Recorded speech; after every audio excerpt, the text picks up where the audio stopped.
তো চলে এলাম আরেকটা ব্লগ নিয়ে।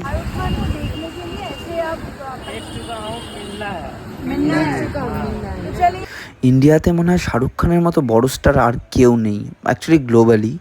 আর ইনি 25 দিন ধরে দাঁড়িয়ে আছে শাহরুখ খানের সাথে দেখা করবে বলে। আর রিঙ্কি গিয়ে এখানে নিজের কেরামতি দেখিয়ে রিপোর্টার হয়ে এমন করেছে যেন এমন কোশ্চেন করছে যে পুরো ওকে ঘিরেই ভিড় হয়ে গেছিলো। আর এত ভিড় হয়ে গেছে বলে ওখানে ওরা লজ্জায় পাঠিয়েছে। তাহলে কি মান্নাতের লিগে দাঁড়িয়ে মান্নাতের সামনে ছবি তুলতো, বাড়িতে ডাকতো চা খাচ্ছি, এই দেখেছি রিঙ্কি দি কেস খাওয়াচ্ছে, সবাই কেটে পড়ে। রিঙ্কি এমন রিপোর্টিং করছিল যে ওকে দেখে এই ভিড় হয়ে গেছে পুরো।